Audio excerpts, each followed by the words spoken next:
வாழ்க வையகம் வாழ்க வளத்துடன் உலகெங்கும் இருக்கும் மாயம் பக்தி அன்பர்களுக்கு டாக்டர் டிவைன் தினேஷ் அன்பான வணக்கங்கள். ஆடி மாத பலன் பார்க்க போகிறோம். இருக்கிற தமிழ் மாதங்களில் ரொம்ப சிறப்பு மிக்கது, ரொம்ப ஆன்மீகம் மிக்கது. முக்கியமாக மேனிஃபெஸ்டேஷன், ஒரு விஷயம் எனக்கு வேணும் அப்படின்னு நீங்கள் நினச்சிங்கன்னா, அதுக்கு ஒரு விரதம் இருக்கிறீங்க, தவம் இருக்கிறீங்க, இல்லை சித்தி பெறணும் அப்படின்னா முக்கியமான மாதம் எதுனா ஆடி மாதம். இப்போ உங்கள் ராசி லக்னத்துக்கு சொல்லும் போதே கூட நிறைய பரிகாரங்கள், முக்கியமாக எந்தெந்த விஷயம் நல்லபடியாக கை கூடும், அதுக்கு என்னென்ன மாதிரி பரிகாரங்களோ இல்லை அந்த மேனிஃபெஸ்டேஷன் ப்ராசஸ் என்ன வேண்டுதல்கள் பண்ணால் எப்படி பண்ணால் கை கூட போகுது அப்படின்னு தான் சொல்ல போகிறேன். இந்த ஆடி மாதம் அப்படின்றது ரொம்ப ரொம்ப பவர்ஃபுல். முக்கியமாக சக்கரங்களில் மூலாதார சக்கரமுக்கு இது ரொம்ப பவர்ஃபுல். இதெல்லாம் கலந்து உங்களுக்கு இன்றைக்கி நிறைய ஜோதிட வழிமுறைகள் சொல்ல போகிறோம். கூர்ந்து கவனிங்க, நிறைய நல்ல விஷயங்கள் நடக்க போகுது. சிம்மம் ராசி லக்னம், இவங்க ரெண்டு பேருக்குமே 1.5 வருஷம் பிரித்து எடுத்துட்டாங்க. கேது பகவான் ஒன்று இருக்கார். சரி, இப்போ சிம்மத்துக்கு எந்தெந்த விஷயங்கள்லாம் ரொம்ப நல்லா இருக்குது அப்படின்னு பார்த்தீங்கன்னா, 6ஆம் வீடு சூப்பராக இருக்குது உங்களுக்கு. உடல் ரீதியாக என்னென்ன விஷயங்கள் சரி பண்ணணுமோ சரி பண்ணலாம். ஏன்னா இந்த லாஸ்ட்டு 1 இயராக எனக்கு வந்து அதிகமாக வந்த ஜாதகங்களில் சிம்மம் ஒன்று டாப் 3ல. அதுலேயும் சிம்மமில் அதிகமாக வந்த பிரச்சனைகள் ஒன்று வேலை பிரச்சனை, இன்னும் உடல் ரீதியான பிரச்சனை. இந்த 2 பிரச்சனை தான் ரொம்ப அதிகமாக வந்துச்சு. அதுக்கப்புறம் தான் மற்ற விஷயங்கள்லாம், வீட்டு பிரச்சனை, பிஸ்னஸ்ஸு, அது இதுன்னு. மெயினாக வந்தது வேலை, பிஸ்னஸ், அடுத்து வந்து உடல் ரீதியாக. ஏன்னா அஷ்டம சனி உரிச்சு எடுத்துட்டார் மனுஷன். சரியா, நம்ம சிம்ம ராசிக்கு எந்தெந்த உடல் பாகத்தில் எங்கெங்கே பிரச்சனை வரும்ன்ற வரைக்கும் நம்ம சொல்லலாம். அதெல்லாம் மெடிக்கல் அஸ்ட்ராலஜி வரும், நான் இங்கே சொல்லலை. ஏன்னா வராதவங்களும் அதை நினச்சி பயப்பட ஆரம்பிச்சிடுறாங்க, அதனால் சொல்லலை. பட் உடல் ரீதியாக நிறைய விஷயம் சரி பண்ணலாம். உங்களுக்கு எந்த ஒரு பிரச்சனைகள் இருந்தாலும் அதை சீர் செய்கிறதுக்கு ஒரு சிறப்பான மாதம் எதுனா ஆடி மாதம். ஆடி மாதம் நிறைய விஷயம், இப்போ கல்யாணம்லாம் நிறைய அந்த டைமில் பண்ணுறதில்ல. ஓகே, அதுக்கு பல ரீசன்ஸ் இருக்குது. அதில் ஒரு ரீசன் என்ன அப்படின்னா, ஆடி மாதத்தில் உடம்பில் வந்து நல்ல எனர்ஜி ஏறும். அந்த எனர்ஜியை நீங்கள் தக்க வச்சிட்டிங்க அப்படின்னா அது அடுத்து 1 வருஷத்துக்கு உங்களுக்கு வந்து உடம்புல எனர்ஜி கொடுக்கும். அதாவது நோய்கள் சரி பண்ணணும்னா சரி பண்ணலாம். குழந்தை பாக்கியத்துக்கு வந்து இப்போ ஆண்களுக்கு விந்து கட்டுறதோ, இல்லை லேடிஸ்க்கு வந்து அந்த கர்ப்பப்பையை சரி பண்ணுறதோ, நேச்சுரலாக, இதெல்லாம் நேச்சுரலாக பண்ணுறதுக்கு, உடம்பை வந்து ரெஜுவினேட் ஆட்டோமேட்டிக்காக பண்ணுறதுக்கு ஒரு சிறப்பான பீரியட், ஒரு டைம் லைன் எது அப்படின்னா இந்த ஆடி மாதம்.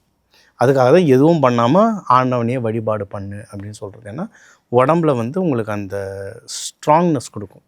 சரிங்களா, இப்போ சிம்மத்துக்கு உடல் ரீதியாக எந்த இஷ்யூ இருந்தாலும் நீங்கள் தெய்வ வழிபாடு பண்ணலாம், விரதம் இருங்க.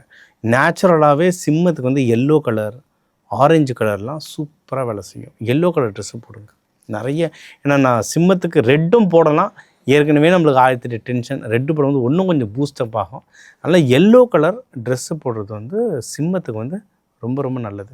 நீங்கள் முன்னாடிலாம் பார்த்தீங்கன்னா யாருன்னா எல்லோ கலர் ட்ரெஸ் போட்டாலும் நம்மளுக்கு தெரிஞ்சிடும், இவங்க வந்து ஒன்று திருப்பதிக்கு போகிறாங்க, இல்லை அம்மனுக்கு தீ மிதிக்க போகிறாங்கன்னா நம்மளுக்கு தெரியும். இன்றைக்கி தான் அதுலேயே பலவித ட்ரெஸ்ஸுகள் வந்துடுச்சு, யார் என்ன புரிய மாட்டாங்க. ஆனால் எல்லோ கலர் ட்ரெஸ்ஸு போடுறோன்னா கிண்டல்லாம் பண்ணோம். நிறைய விவேக் சார் படத்துலலாம் ஃபஸ்ட்லாம் கிண்டல் அடிப்போம். எல்லோ கலர், நீங்கள் கலர் தெரப்பி, நீங்கள் கூகுளில் போய்ட்டு கலர் தெரப்பின்னு அடிங்க, எல்லோ கலர் எவ்வளோ மேஜிக்ன்றது சயின்ஸாக சொல்லுவாங்க. அதை போடுறது உங்கள் உடம்புல என்னென்ன மாறுதல் வரும்ன்றது அவ்வளோ சயின்ஸாக சொல்லுவாங்க. உடல் ரீதியாக சரி பண்ணுங்க. யாராவது குழந்தை பாக்கியத்துக்கு நான் ட்ரை பண்ண போகிறேன், இல்லை எனக்கு ஹார்ட் ரிலேட்டடாக, ஏன்னா சிம்மம்ன்றது ஹார்ட் ரிலேட்டடாக இது எனக்கு இஷ்யூஸ்லாம் வந்துருச்சு, ஏற்கனவே வந்துருச்சு தம்பி. ஏன்னா இப்போ போயிட்டு நான் ஃப்ளவர் ரெமெடிஸ் ஒருத்தவங்களுக்கு அனுப்ப போகிறேன், ஒரு சிம்ம ராசி தான். அவங்களாம் ஏஜ்டு பீப்புள். சரிங்களா, அவங்களாம் வந்து எல்லாம் அடி வாங்கியாச்சு தம்பி, வாங்கிட்டு தான் தம்பி கிட்ட வந்திருக்கேன், இப்போ என்ன பண்ணுறது சொல்லு அப்படின்வாங்க. ரொம்ப சிம்பிளான விஷயம், எல்லோ ட்ரெஸ் போடுங்க. எல்லோ ட்ரெஸ் போடுறது உங்கள் ஆறால் அவ்வளோ சேஞ்ச் ஆகும். இந்த மாதம் வந்து அம்மன் வழிபாடு பண்ணுங்கள். நான் எல்லா ராசிக்குமே இந்த ஆடி மாதம் வந்து அம்மன் தான் சொல்கிறேன். மற்ற தெய்வத்தை வழிபாடு பண்ணக்கூடாதானா அப்படி கிடையாது. அம்மன் வந்து இன்னும் ஃபாஸ்ட்டாக வேலை செய்யும். ஆக்சுவலாக நீங்கள் கண்டியிலலாம் போனீங்கன்னா, இப்போ கரெக்டாக இந்த பிரேக்கில் நான் ஸ்ரீலங்கா கண்டி பற்றி தான் பேசிகிட்டு இருந்தேன். கண்டியில் வந்து பெரிய யாகமே நடத்துகிறோம், கண்டி முருகன் கோவிலில். சரிங்களா? சித்தர்கள் நாடி ஜோதியத்தில், அகத்தியர் நாடி ஜோதியத்தில் யாகம் நடத்த சொல்லி வந்திருக்கு. ஸோ யாகமே நடத்துகிறோம். அதுமாதிரி எல்லா சித்தர்கள், முருகன்கள், எல்லா தெய்வமும். ஆனால் மெயின் என்னென்னா ஆதிபராசக்தி, அம்பாள் வழிபாடு பயங்கரமாக வேலை செய்யும். அதுவும் சிம்மத்துக்கு இப்போ கேது உங்கள் வீட்டில் இருக்கார், சிம்மம் கேது, பிரித்யங்கரா தேவி வழிபாடெலாம் அப்படி வேலை செய்யும். சரிங்களா? யாராவது இல்லை சார் நான் பெருமாள் தான் வழிபாடு பண்ணுவேன்னு அடம் பிடிக்கிறவங்க சில பேர் இருக்கீங்க. அப்படி இருந்தீங்கன்னா நரசிம்மர் வழிபாடு பண்ணுங்கள். சில பேர் நான் சிவனை தான் வழிபாடு பண்ணுவேன்னு அடம் பிடிக்கிறவங்களாம் இருக்காங்க. அப்படி இருக்கீங்களா சர்வேஸ்வரர் வழிபாடு பண்ணுங்கள். சிங்க முகம் பொருந்திய கடவுள்கள். ஆனால் அதனால தான் நம்மளோட இந்து இதில் வந்து நல்லா இருந்தால் போதும், உனக்கு இந்த சாமி வேணுமா இப்படி வச்சுக்கோ, அந்த சாமி வேணுமா அப்படி வச்சுக்கோன்ற பேர் கொண்டு வந்துட்டோம். ஹிஸ்ட்ரி இருக்குதுக்கு பின்னாடி. பட் பிரித்யங்கரா தேவி வழிபாடு பண்ணலாம், நரசிம்மர் வழிபாடு பண்ணலாம், சரபேஸ்வரர் வழிபாடு பண்ணலாம். இந்த தெய்வங்களை வழிபாடு பண்ணுறது வந்து அவ்வளவு நல்லது. தீ சம்பந்தமாக நிறைய வழிபாடு, அது சூடம் காட்டுறது, இதெல்லாம் பண்ணுங்கள். கோவில்களில் விளக்கு ஏற்றுறதுக்கு எண்ணெய் வாங்கி கொடுங்க, நல்லெண்ணெய் வாங்கி கொடுங்க. ஏன்னா உங்களுக்கு அஷ்டம சனி நடக்குது, நல்லெண்ணெய் வாங்கி கொடுங்க. இந்த ஆடி மாதம் உங்களுக்கு சிறப்பாக வேலை செய்யும். இப்போ வந்து உங்கள் ராசி உங்கள் லக்னத்துக்கு சொல்லியிருக்கேன்.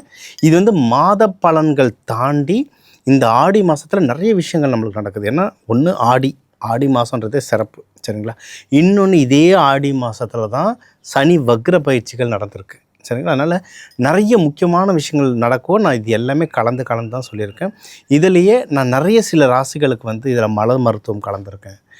உங்களுக்கு நிறைய பேருக்கு கலர் தெரப்பி சொல்லியிருக்கேன். நிறைய பேருக்கு நிறைய தெய்வ வழிபாடுகள் வித்தியாசமாக சொல்லியிருக்கேன். நிறைய பேர் அதான் நினச்சிக்கிறோம். எனக்கு போன தடவை ஒருத்தர் கேட்டிருந்தார், ஏன் முருகரை பற்றி சொல்ல மாட்டீங்களா, இன்னொருத்தர் வந்து ஏன் நரசிம்மரை சொல்ல மாட்டீங்களான்னு கேட்டாங்க. எல்லா சாமியும் ஒன்று தாங்க, இறைவன் ஒருவன் தான். நம்மளுடைய தேவைக்கு ஏற்ற மாதிரி சில டிஃப்ரெண்ட் ரூபங்கள் இருக்குது. அந்த ரூபங்களுக்கு ஏற்ற மந்திரங்கள் இருக்குது. அதனால தான் இப்போ இருக்கிற இந்த இது கோச்சாரம்னு சொல்லுவாங்க. இப்போ இருக்கிற காலகட்டத்துக்கு உங்கள் ராசிக்கும் லக்னத்துக்கும் எது நல்லதோ அது எல்லாமே உங்களுக்கு சொல்லியிருக்கேன். எப்போவுமே நம்ம சொல்கிற மாதிரி தான், இந்த ஒரு ராசி லக்னத்துக்கு தமிழர்களில் மட்டுமே ஒரு 2 கோடி பேராவது இருப்பாங்க. அதனால் அவங்க எல்லாருக்குமே பொதுவாக தான் ஒன்று சொல்லியிருக்கோம். இப்போ நீங்கள் இப்போ உங்கள் ராசிக்கு நீங்கள் எடுங்க, உங்கள் பக்கத்தில் ஒருத்தர் அதே ராசியில் கூப்பிட்டு காமிச்சா அவங்களுக்கும் இது ரிலேட் ஆகும் நிறைய விஷயம். அந்தமாதிரி பொதுவாக தான் சொல்லியிருக்கேன். உங்களுடைய ஜாதகம் பொறுத்து உங்கள் நட்சத்திரம், உங்கள் லக்னம், உங்களுடைய பிளானட் பிளேஸ்மெண்ட்ஸ், அதாவது உங்களுடைய கிரக அமைப்புகள் வச்சு நிறைய விஷயம் மாறும். ஸோ உங்களுக்கு ஒரு முக்கியமான விஷயம் நடந்துகிட்ருக்கு சார், எனக்கு இது கொஞ்சம் தேவைப்படுது. ஏன்னா போன மாதம்லாம் அவ்வளோ கால்ஸ் நம்ம மாயம் அன்பர்கள்கிட்ட இருந்து உங்களுக்கு முக்கியமான விஷயங்கள் இவன் நடக்க போது, எனக்கு இன்னும் கொஞ்சம் டீப்பாக தெரிஞ்சுக்கணுன்னா கீழே என் நம்பர் இருக்குது, தாராளமாக கால் பண்ணுங்கள். அதே மாதிரி பரிகாரங்களும் இதே தான். இப்போ நம்ம சொல்கிற பரிகாரங்கள்லாம் இந்த கொஞ்சம் டிஃப்ரெண்ட்டாக இருக்கும். என்னுடைய முறை எப்படின்னா வாழ்வியல் பரிகாரங்கள், உக்காந்த இடத்துலேருந்து வேலை செய்யணும், அதுதான். ஏன்னா எல்லாராலையும் எல்லா கோவிலுக்கும் ஓட முடியுமானா டஃப்பு. இன்னொன்று அதுதான் கர்மா, அவ்வளோ சீக்கிரம் போவோம் விடாது, அவ்வளோ வேலை செய்யும் அதில். சரிங்களா? அதனால் வீட்டில் இருந்துக்கிட்டே எப்படி பண்ணலான்ற உங்களுக்கு நிறைய பரிகாரங்கள் சொல்லியிருக்கேன். எவ்வளவு ஈஸியாக கொடுக்க முடியுமோ அதை கொடுத்துருக்கேன். ஃபாலோ பண்ணுங்கள். உங்கள் எல்லாருக்கும் எல்லா நல்லதும் நடக்க அந்த ஆதிபராசக்தி காமாக்கியா தேவி அருள் புரியட்டும். வாழ்க வளத்துடன்.